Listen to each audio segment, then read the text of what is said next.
Estou aqui com a doutora Renata. Nossa, como a gente fala, né, doutora? Nossa. Antes de começar a nossa conversa, a gente tá falando assim, para, é muita informação, gente, que ela tem pra gente aqui. Informações maravilhosas hoje. Então, a doutora Renata, eu convidei, como vocês já sabem, ela vai falar um pouco do trabalho dela e eu vou deixar pra ela se apresentar. Obrigada, Alex. Meu nome é Renata Castro. Na verdade, Castro Alves, mas como aqui nos Estados Unidos o Alves é um parto para soletrar, eu decidi abdicar. Mas eu sou advogada formada aqui na Flórida pela Nova Southeastern University e eu atuo mais na parte comercial e na parte migratória. Eu tenho um escritório chamado Castro Legal Group, onde a gente cuida de casos imigratórios os mais diversos e também de questões civis e comerciais. Uau! Bom, uma dúvida que todo mundo gostaria de saber é assim, quando você tem o sonho de vir para os Estados Unidos, com que visto eu vou? É fácil ter um visto para vir para cá? Gente, a grande questão quando eu sento com um cliente, eu pergunto para ele, você quer vir para cá rápido ou você quer vir para sempre? Uau! Porque são duas coisas conflitantes. Tudo é uma questão de planejamento. Existem vistos possíveis, sim. Talvez não sejam tão rápidos quanto uma pessoa gostaria. Tudo uma questão de um planejamento estratégico e ter uma assessoria de um profissional capacitado. Os Estados Unidos está mudando muito a política imigratória, né? Estamos vivendo um divisor de águas na parte imigratória. Para pior para o brasileiro?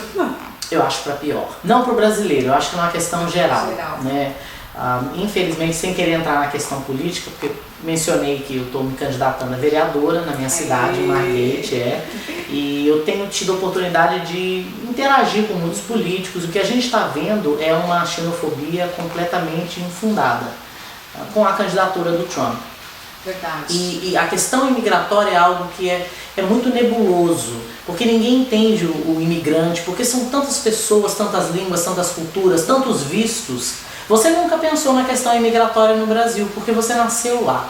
Verdade, a gente não pensa, a gente nem imagina, você pensa quando precisa de um. Exato, então o americano não entende, ele foi forçado numa situação, conforme as gerações vão diluindo, então é muito difícil ter essa compreensão. Não é que eu acho que está mais difícil, está mais seletivo, mas ainda é possível. Ótimo, então assim, você, por exemplo, começando do básico. Né? Você gostaria de estudar inglês, então eu quero estudar inglês. Como que eu faço? É melhor eu vir pra cá, vejo se gosto e tiro meu visto daqui? Ou eu venho pra cá, vejo se gosto, eu nem venho pra cá, vejo se gosto, eu resolvo de verdade tirar meu visto no Brasil? Qual que você fica o melhor conselho? Olha, vou dar a resposta que todo advogado aprende no primeiro dia da faculdade e todo cliente odeia, que é depende. Por que é o depende? Porque se você vem pra cá e faz a mudança de status, uma coisa que é importante esclarecer é que não se muda de visto nos Estados Unidos. Só quem tem autoridade para emitir um visto é a entidade consular. Então os consulados e as embaixadas fora dos Estados Unidos é que dão um visto. Você aqui muda de status. Então quando você muda de status aqui, você entrou com visto de turista e você faz a mudança para o status de estudante, se você sair do país, você vai ter que passar pelo processo de visto fora. E nem sempre é garantido. Então se a pessoa tem necessidade de ficar entrando e saindo por negócio, por uma série de motivos, a gente recomenda que já venha do Brasil com o visto, para ter essa liberdade de trânsito. Agora se a pessoa está vindo, vai ficar um ano, tem uma diferente estratégia, daí a gente não se opõe a que seja feita a mudança de status aqui. Aqui é difícil? Depende. Também depende. Por que eu vou dizer depende? A área de imigração é uma lei muito peculiar, porque na lei imigratória você é culpado até que você se prove inocente. E no geral você é inocente até que se prove o culpado. Então se aquele visto para o qual você está se candidatando diz que você não pode trabalhar, você tem que mostrar que você não vai trabalhar, porque a imigração está saindo da premissa de que você vai trabalhar. Essa é uma boa pergunta. Se eu tenho um visto de estudante, consegui meu visto de estudante no Brasil ou aqui, eu posso trabalhar?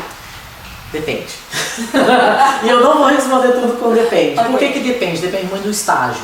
Quando você vem com o visto estudante sozinho não te dá o direito de trabalho. Mas se você se forma em um curso qualquer, você recebe o direito de trabalhar pelo OPT, que é o Optional Professional Training. Você pode trabalhar por um ano para qualquer empregador, quantas vezes você se formar. Então vamos supor, você estudou, fez um curso superior técnico, estudou 2 anos, você se formou, vamos voltar, você fez um curso de manicure. Ok. Aqui nos Estados Unidos? É dos Estados Unidos. Ok. Porque as pessoas não sabem, visto de estudante é para curso profissionalizante também.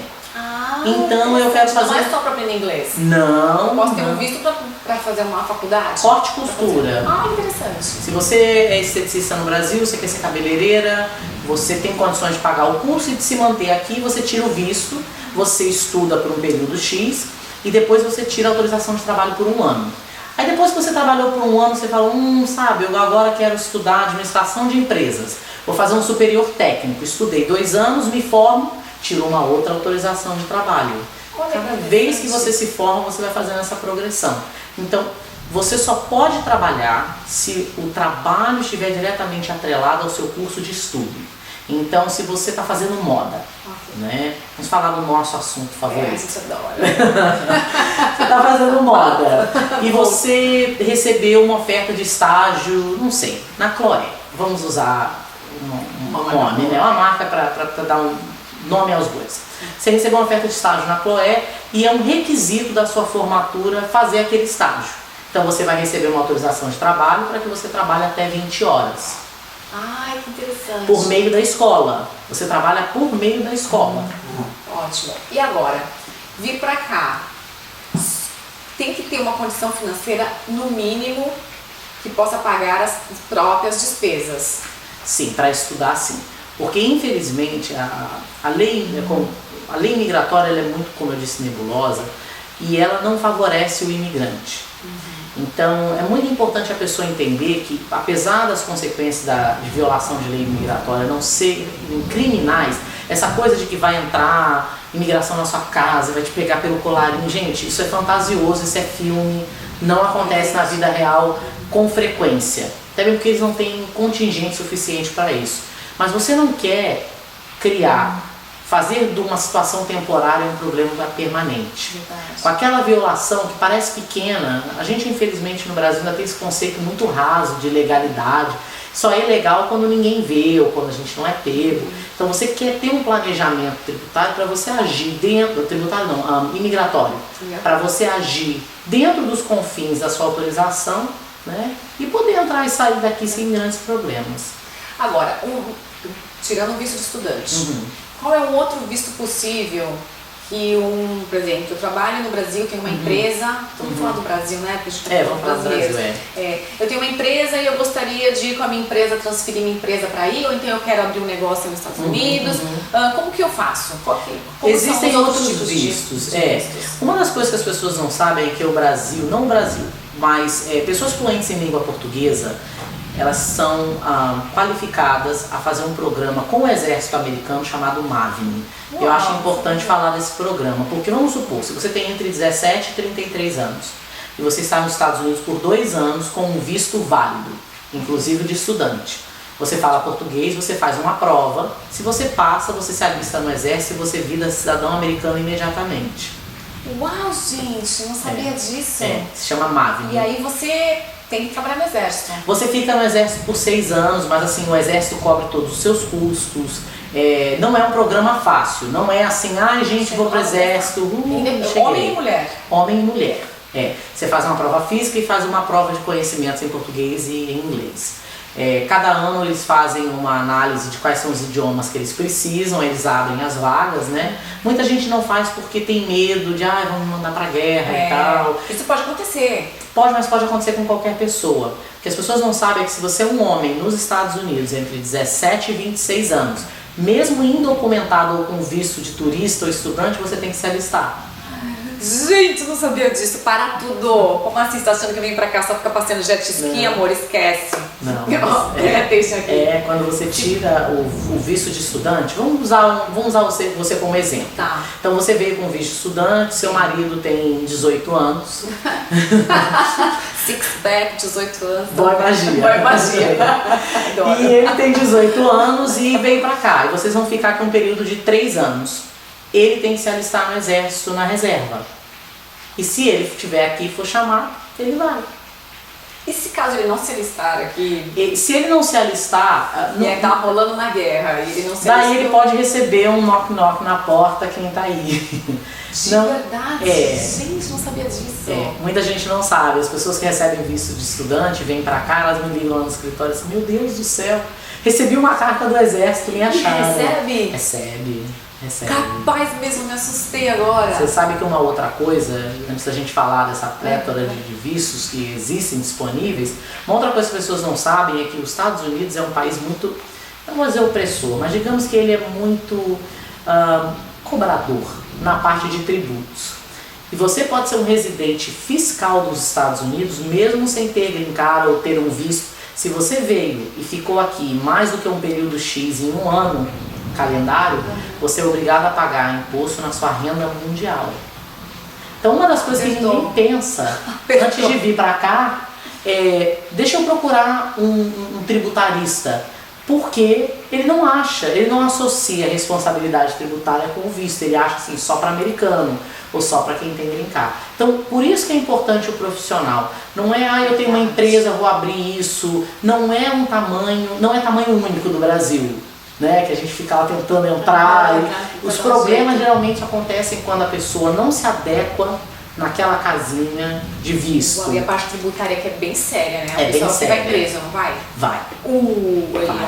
Vai. Tem um corredor famoso brasileiro que quase perdeu o green card, quase foi preso, porque ele não pagou imposto num contrato de 1 ou 2 milhões, que ele falou que foi o contador dele que instruiu ele a não pagar, mas ele teve que Mas eu já ouvi uns casos mesmo, gente, que deu uma errada brava e a pessoa teve que pagar uma multa altíssima, além da multa, né?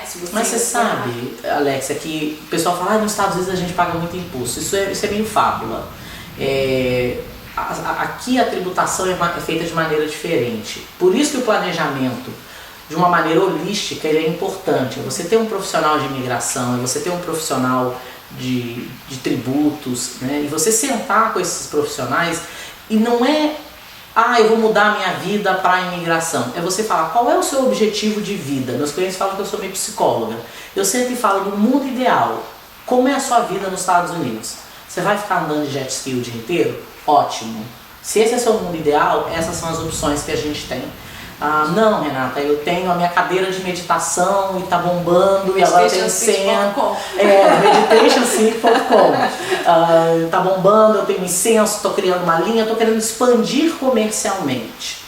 Daí a gente tem a opção do visto L1, se a pessoa tem uma empresa no Brasil, ou visto E2. Então tudo depende do que a pessoa quer fazer. Porque vir para os Estados Unidos não é uma questão de muitas vezes melhora financeira, é uma questão de melhor de qualidade de vida. É um novo desafio, é o começar de novo.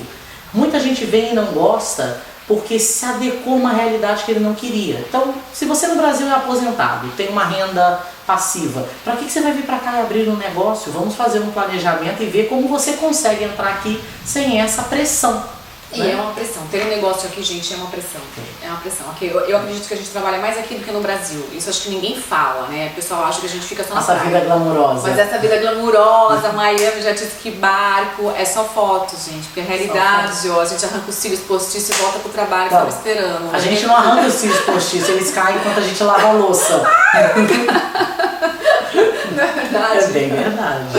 E doutora, outros tipos de visto. Então nós temos o L1, que seria de transferência de empresa. Exato, é uma pessoa que tem uma posição executiva ou de supervisão no exterior, não precisa ser nos Estados Unidos. Okay. E ela vai expandir a empresa nos Estados Unidos, né? Não, fora dos Estados Unidos. Daí a gente tem o E2, que é para pessoas que têm dupla nacionalidade, os ítalo-brasileiros. Portugueses não qualificam, é a pergunta que eu mais recebo. Ser português não ajuda em nada, desculpem, mas não ajuda. Eu acho que um visto que é muito pouco utilizado pelo brasileiro ainda é o visto para quem tem habilidade extraordinária. Que habilidade seriam essas? Eu tenho uma habilidade de comprar sapatos que eu considero fenomenal. Eu tô seguindo você agora. Mas e a habilidade extraordinária é quando você tem um profissional que ele é considerado uma autoridade no ramo dele. E não precisa ser um cientista ou um cirurgião. Mas é uma pessoa que ela é considerada referência e que ela tem um corpo de trabalho que faz com que ela seja valiosa para os Estados Unidos, para a comunidade. Para esse programa você não precisa nem de uma oferta de trabalho, de um contrato de trabalho, você precisa de uma oferta, uma carta convite. Então vamos supor que eu sou uma professora de moda no Brasil, eu tenho PhD e eu desenvolvi, um vestido que emagrece 10 quilos sem esforço. Uau, ela merece um Nobel. Ela merece um Nobel. E um pedaço no céu. Com certeza. Então essa pessoa pode pleitear, vamos supor que o Fashion Institute de Nova York faça um convite para ela vir dar aulas aqui, não como funcionária, mas como uma convidada. Ela pode pleitear o green card. Não é nem um visto, é um green card. Já pede um green card logo. Então, são pequenos buraquinhos da lei que você precisa discutir antes de falar. Evita ir para o cliente, eu sempre falo para os clientes, você vai para o médico com o diagnóstico, não venha para o advogado com o diagnóstico, deixa ele te dar o diagnóstico. Ai, que interessante. Porque a gente já vai com o caso pronto, eu quero isso, mas na verdade pode ser uma outra situação que a gente nem imagina. Nem imagina, é verdade. Qual um outro visto diferente também que nós temos? Eu diria que um dos vistos que a gente tem visto ser pouco utilizados são os vistos profissionais de saúde.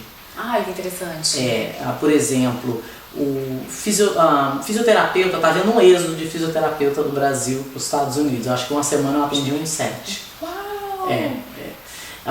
E o fisioterapeuta ele tem um benefício imigratório onde ele não precisa ter terminado a faculdade para fazer um processo de green card dentro da fisioterapia, porque há uma grande demanda por essa profissão. Ele tem que mostrar que ele está apto para exercer quando o green card dele for aprovado, né? Mas ele tem um período para se especializar. Mas mesmo esse profissional, ele precisa ter uma condição, ele precisa poder se manter aqui, não é assim, tipo, vou lá e vou onde que eu... Não. Gente, a árvore de dinheiro não cresce no meu quintal, eu adoraria. Nem no meu, hein? Aqui, o benefício dos Estados Unidos é que a gente tem, é um país muito empreendedor, né?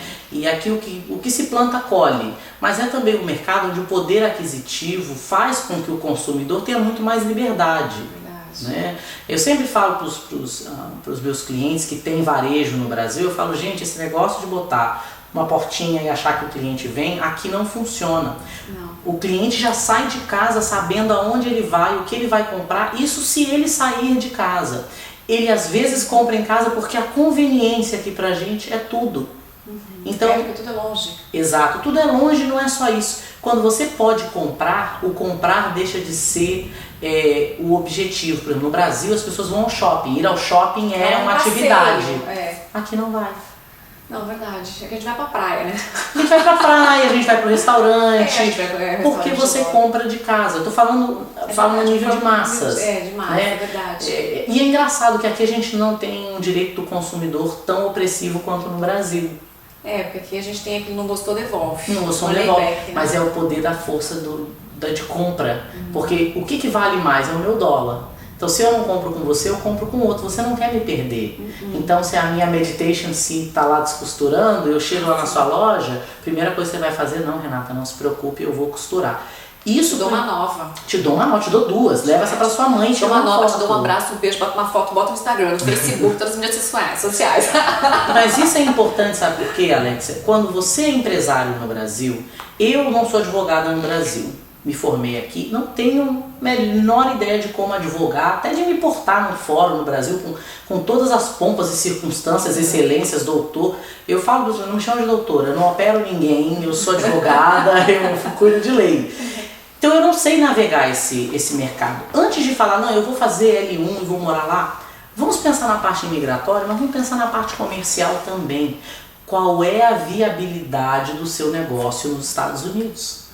Tem que pensar um pouco no marketing também, comercial, ver se funciona, porque não perder dinheiro, né, doutor? Claro. Vim pra cá e falar, não é nada disso. Você sabe que a pergunta que eu mais recebo bom, diria que tem algumas. A primeira é, como que eu vou pegar documento para ficar aqui? Eu quero ficar de vez. Okay. Cheguei aqui semana passada, agora eu quero ficar.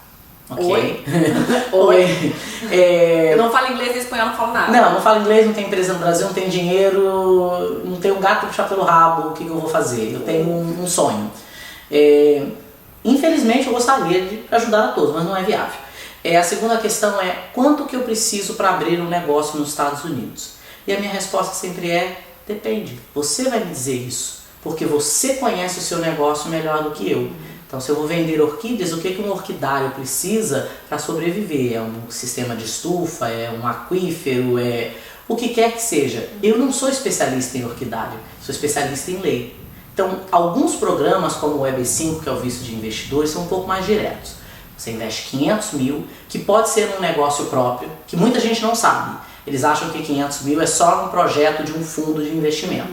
Se eu tiver 500 mil, abrir um novo negócio, não há limite de indústria, não há preferência de indústria.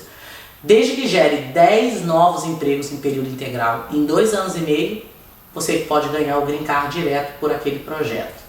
Então, e esse investimento também tem assim, você pode fazer isso, só abrir essa ou investir num fundo. Ou investir no fundo. A parte boa do fundo, eu posso ter meu dinheiro de volta ou não? Depende. Todo negócio, se você abrir o seu negócio hoje, o seu negócio está indo muito bem, mas quem garante? Quem garante? Ninguém sabe. Todo negócio tem um fator risco.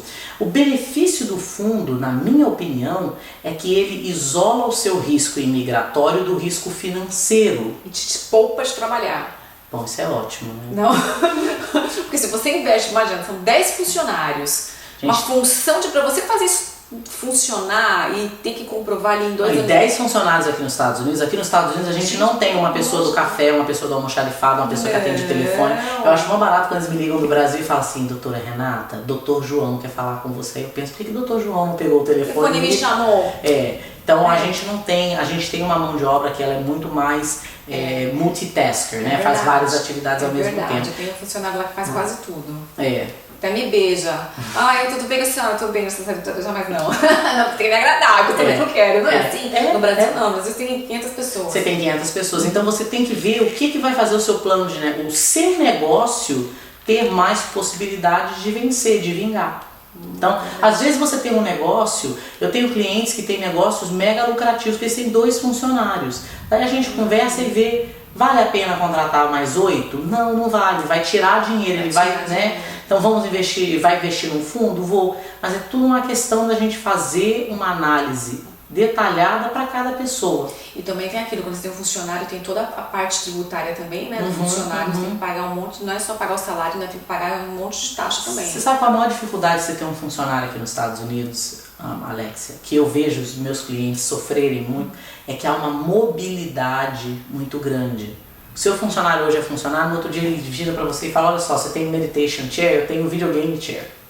Verdade. Vou embora. E beijo me liga. Beijo me liga. Eu vou trabalhar no restaurante de noite. Ele te deixa falando sozinho. Ele te deixa falando sozinho. E no Brasil, como não tem emprego, não tem isso. Não. O funcionário fica mais anos, insatisfeito ou não, eu acho que essa é a realidade aí. Você aguenta o seu chefe te dando coisa, se brigando com você, te maltratando, você sofrendo bullying, etc. Mas você fica porque é difícil arrumar outro emprego. Eu vejo muitas minhas amigas reclamarem no Brasil disso, ganha pouco, é maltratado, pega ônibus, se esforça demais, tem 500 mil assim, atividades que ela pode exercer, que ela exerce por sinal, e não é reconhecido. E aqui não, aqui ele olha pra você e fala, né? Ai, não gostei, cansei, mudei. O americano ele vive com a mochila nas costas. É por isso que a gente vê assim, nossa, você no filme, o cara vai casar com a mulher e a família conhece no dia do casamento. O que é isso? A gente no Brasil tá um no quadrado do outro, né? E aqui você tem essa mobilidade e isso influencia demais a maneira de fazer negócios. Eu acho que se você como brasileiro quer morar aqui, eu sou suspeita para falar, eu amo morar aqui. Eu acho que o grande benefício, eu brinco com os meus clientes, que aqui nos Estados Unidos a gente tem o privilégio de ser pobre com dignidade. Aqui você pode ser pobre feliz, a gente é feliz aqui. Você vê, a sua casa não tem muro. Não. Sua casa não tem muro. Cansei de dormir com a chave do lado de fora. Tem ladrão, gente, eu já vou falar, tem ladrão, tá? Não existe um mundo perfeito. Mas a gente tem uma civilidade que é muito diferente. Não quer dizer que você não está exposto às mesmas querelas que você tem no Brasil. Tem gente pilantra aqui, tem gente incompetente. E falando em gente pilantra... Ai, meu Deus. Quais são... Isso acontece muito aqui, gente. Eu acredito que você deve ter muitos clientes que chegam sofrendo no seu escritório, consultório, né? Nossa, eu já estou pensando em botar um psiquiatra na porta do lado. Porque deve passar por isso. Né? E chegam no seu escritório, que passaram por alguns profissionais aqui, outros que dizem que são profissionais e nem são, porque quando você chega do Brasil, você chega sem conhecer o idioma, é difícil encontrar logo de cara os profissionais que falam sua língua. E isso aconteceu comigo. Quando fui morar em Boca Raton, eu gostei daqui, quem sabe eu quero ter um negócio ou não, e você começa a procurar os profissionais, e você encontra de tudo. Nossa. E muita gente não encontra de tudo, acaba sofrendo perdas financeiras, até ter que voltar pro país, porque não deu certo. Quais são as piores coisas que você já viu e que você recomenda be careful aí, ter um cuidado? Eu acho que as melhores coisas que eu já vi é o seguinte, eu falo para todos os meus clientes que se você venceu no Brasil, você venceu no ambiente mais inóspito, mais arenoso possível.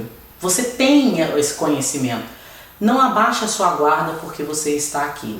Então, se você foi conversar com um advogado A e o advogado A cobrou 1.000, o advogado B cobrou 2.000, o advogado C cobrou 2.000 e aí o advogado D cobrou $1, o advogado D tem um problema. Ou ele não é advogado, ou ele é incompetente. Por que houve uma discrepância de preço tão grande? Deixa a lei de Gerson para trás. Eu já ouvi muitas histórias, principalmente com a questão de visto estudante, da pessoa não fazer uma preparação. A gente vem para os Estados Unidos porque a gente quer viver numa sociedade, por N motivos, mas eu acho que o sentimento coletivo é: queremos viver numa sociedade onde as leis são respeitadas. Então comece por respeitar as leis. Ótimo, isso mesmo. Não é? Eu quero fazer uma pergunta, que eu não sei se vem ao caso, mas eu escutei muito isso aqui, gente. Quando você chega no país, óbvio, muita gente quer ficar, muita gente não realmente vem só para estudar e fala, não quero, vou voltar para minha família, para minhas coisas, não é a intenção ficar. Mas muitas pessoas gostariam de ficar aqui, não tem como abrir um negócio, não tem como investir, não tem como fazer nada. Então arruma um cubano para casar. Não. É isso que eu queria saber. Não. Conta isso pra mim. Que negócio é esse? E você chega nos escritórios.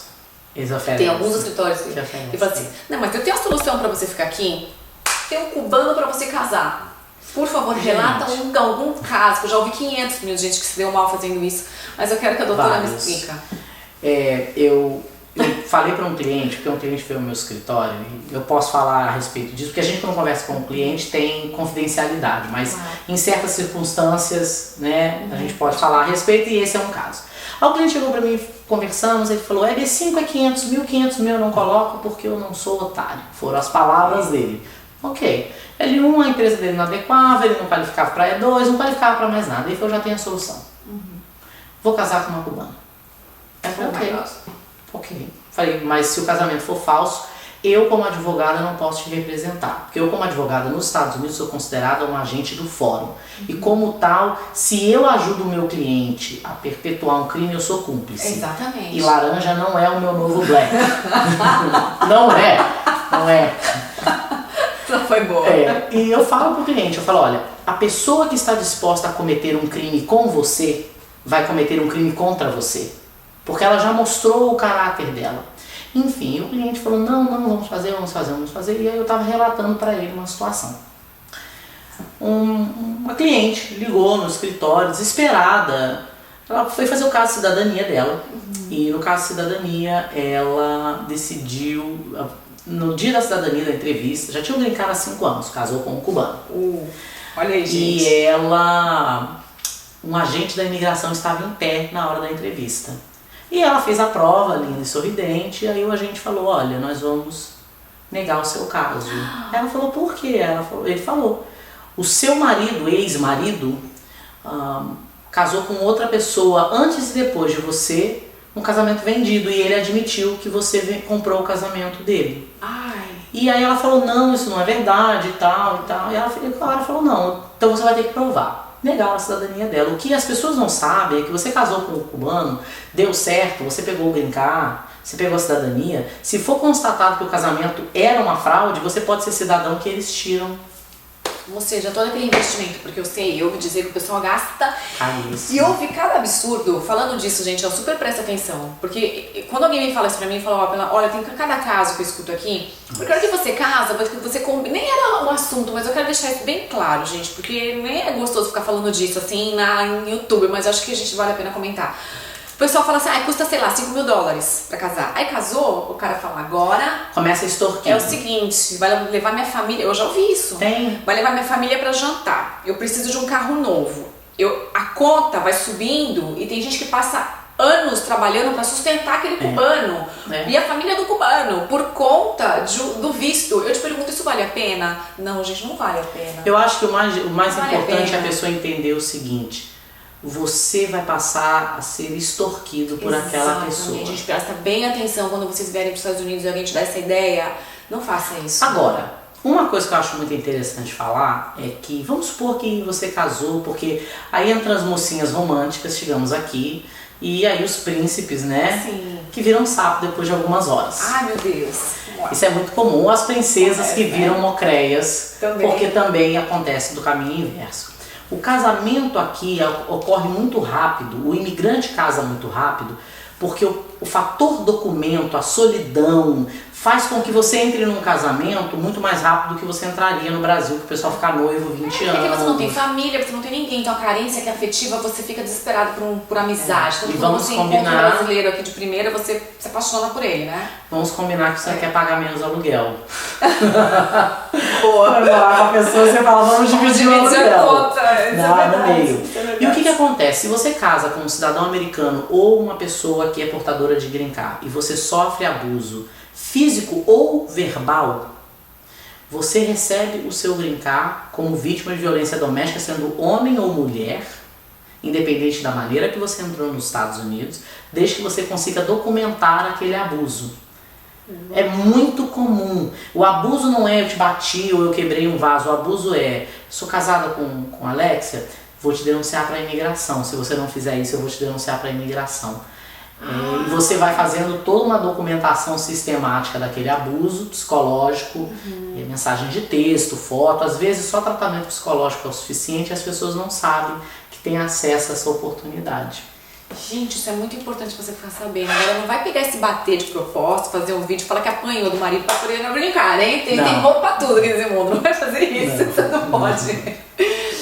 Doutora, tem mais alguma coisa que eu tô esquecendo de te perguntar que você gostaria de falar nesse mundão aí de vistos de trabalho, de advogado, que você acha bem importante? Eu acho que antes de você procurar um profissional, você deve fazer uma análise, é bem papo de psicanalista, mas faça uma análise interior. Você vai fazer uma mudança de valores, uma mudança de país, que é muito mais do que só mudar o trabalho, a empresa. Para muitas pessoas morar aqui não vale a pena, porque não é o objetivo de vida delas. E para outras vale muito. Então o que vale morar nos Estados Unidos para você? E essa é uma resposta que eu não tenho, você não tem. Então antes de chegar àquela determinação, senta e faz essa análise. Eu sempre recomendo que, se financeiramente viável, que a pessoa faça um ano de sabática aqui. Porque vir pra Disney, fazer compra ali no Aventura é delicioso, sabendo que você vai voltar pro Brasil e o cartão de crédito vai estar pago. Mas aqui a gente não vive a vida glamourosa que as pessoas colocam no Facebook. A gente aqui não tem empregada, a gente vive na maior correria, a gente tem solidão. Não é perfeito. Eu amo, mas não é perfeito. Então o idioma não é fácil. O idioma não é fácil. Então não é pra todo mundo. Antes de vir, faça um test drive. Aí depois você fala, não, agora... A pergunta que mais o pessoal fala pra mim, a vida aqui no Brasil tá muito difícil, eu vou aí trabalhar. Tem bastante emprego aí pra mim de babá, de empregada, de não sei o que, eu vou ir trabalhar. Se tem bastante, gente, como eu posso responder? Gente, o emprego tem, a verdade... Então, como que você vai permanecer aqui? Você precisa de um carro, você tem que ter dinheiro pra ter um carro, tem que ter dinheiro pra pagar seu aluguel, como que... Tem que ter dinheiro para ter um visto. Eu fico pensando... A gente que é latina é muito passional, né, Alex? A gente né, corta logo os pulsos. Tem gente que vem e se vira de qualquer jeito, mas essa é a parte mais normal de você vir corretamente. É tentando ter um visto, né? Pelo menos. Hoje não é uma situação. Eu vim nos Estados Unidos a primeira vez, e apesar com essa carinha de bebê, eu vim a primeira vez há 20 anos atrás. Ah, você vem bebê. E morar nos Estados Unidos indocumentado naquela época era indiferente. Você tinha carteira de motorista, você trabalhava, você comprava casa, você fazia tudo. O terrorismo criou um divisor de águas porque ele criou um medo do desconhecido. Então, óbvio que nós não estamos num grupo demográfico que é visado pela imigração. Agora já estamos sendo. Com toda essa mudança política no Brasil, tem muita gente sendo apreendida no aeroporto. Eles estão abrindo o telefone, estão abrindo o laptop, vendo conta bancária. Então, uma série de coisas que eles não faziam antes. Mas é um novo mundo. É um admirável mundo novo que ninguém sabe essa nova dinâmica. Então hoje o horário legal não é o que era há 20 anos atrás. Então é importante vir para cá sabendo que é realidade de sonho. Eu vejo muita gente falar, porque nos Estados Unidos todo mundo anda de carro novo. Tudo bem, mas aqui o carro é barato. Então não é que aqui é um luxo. No Brasil quem anda de Camry é um bom carro. É um bom carro, é rico. Aqui é um carro classe média, classe média baixa. A gente trabalha pra ter, é diferente as coisas diferente. aqui, as coisas materiais aqui são diferentes, o consumo aqui, né? A gente tem coisas de acesso a marcas aqui que a gente compra onde? Em lojas E outra coisa, aqui é mais barato a gente ir na loja e comprar na promoção. No Brasil é vergonha. Aqui a gente luta por um preço baixo, aqui a gente faz isso com orgulho. Eu sou bargain shopper, sem dúvida. Esses dias minha irmã foi numa loja aqui pertinho e comprou um sapatinho lá da Michael Kors por $24. Lindo! Ai, então chama, depois eu lembro a lojinha pra vocês, até eu coloco lá no blog, esqueci o nome agora, mas eu achei o máximo, porque tá 200 na loja, 150, e comprando por 24 a mesma coisa, que dá glória a Deus, dá uma dancinha, fica feliz da vida de encontrar uma coisa mais barata, porque a gente gosta disso, isso é cultura que a gente acaba aprendendo com os americanos, e essa história. E eu quero que você diga onde você trabalha, se você pode, eu vou deixar seu endereço aqui embaixo, vou deixar também no blog, que eu vou colocar lá no blog, e que parte que você atende, se você atende em toda a Flórida, a gente atende online, olha, se você faz... E a gente faz atendimento online, eu vou com frequência ao Brasil. Ai, que bacana.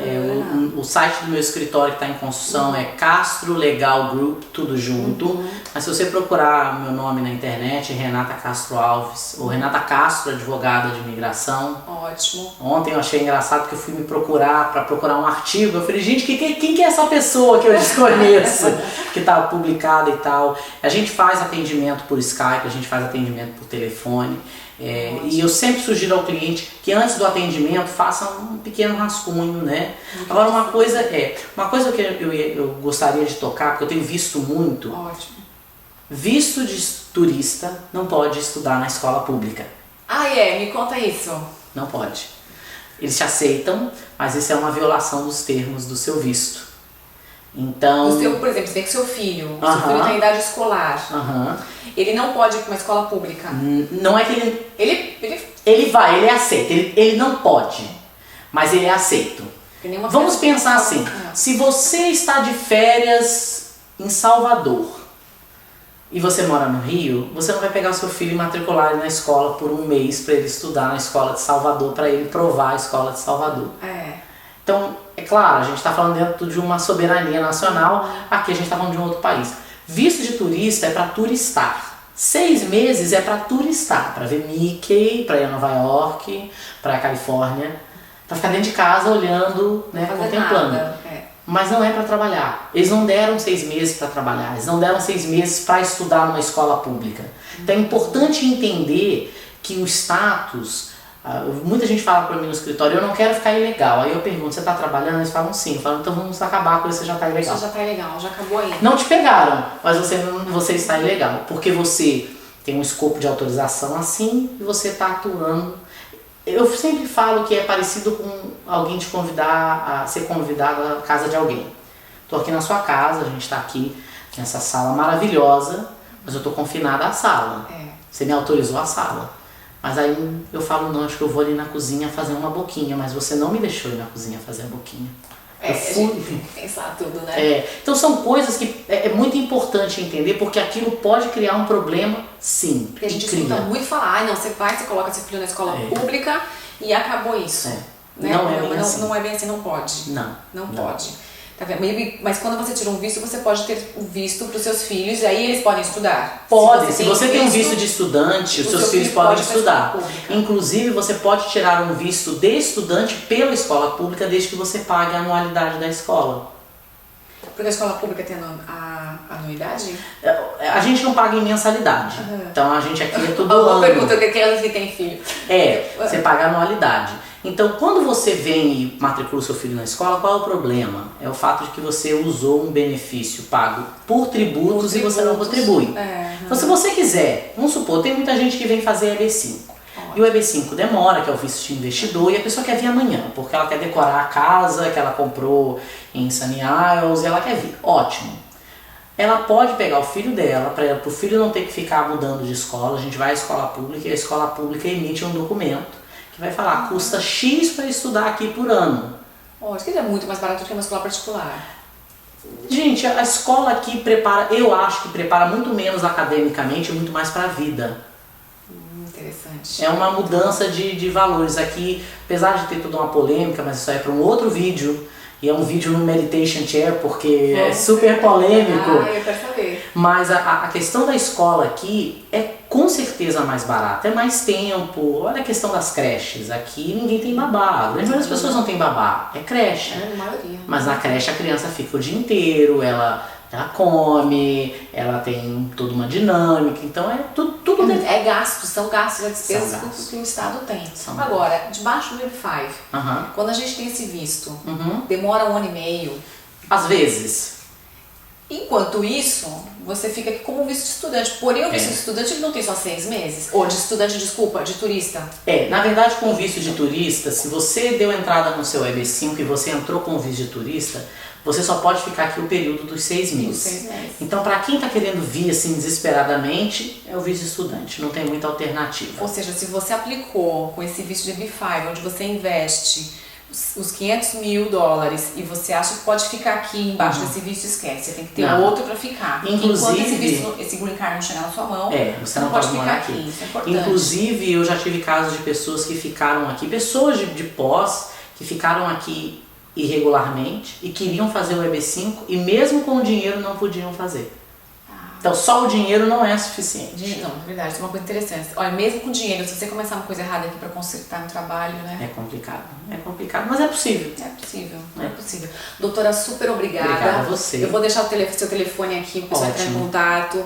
O seu e-mail também, posso deixar o seu e-mail aqui para o pessoal entrar em contato. Claro. Estando no Brasil ou aqui mesmo nos Estados Unidos, que você está escutando e está com alguns problemas, algumas dúvidas e precisa de um profissional de verdade, porque antes de eu encontrar a doutora Renata, eu busquei muito um profissional que já vem trabalhando há anos, que conhece bastante. Eu não ia trazer aqui para vocês uma pessoa que está aí buscando, não, uma pessoa que tem experiência, que tem os pés no chão, que além de tudo é uma psicóloga, porque ela vai entender o que você quer, porque a gente precisa mesmo, porque você chega num lugar e já toma, o que você quer? É assim, assim, assim? Não, peraí, precisa sentir o cliente, né, doutora? E ela faz esse trabalho, ela sente, ela te explica, tem paciência e pode te ajudar com profissionalismo. Ela fez a faculdade aqui nos Estados Unidos, ou seja, ela entende de verdade a terra aqui do Tio Sam, ela sabe como funciona. Então, assim, eu super recomendo que você quer vir pra cá, quer ter um visto ou alguma coisa de trabalho que você precisa, dá aí um link na página dela, entre em contato, que com certeza ela pode te ajudar. Ok, doutora, super obrigada pelo seu carinho, sua paciência. Até a próxima. Aqui. E até a próxima. Nossa, gente, tem tanta coisa que eu quero conversar com ela, quero falar pra vocês na próxima, mas é a próxima. Na próxima. Um beijo, gente. Tchau.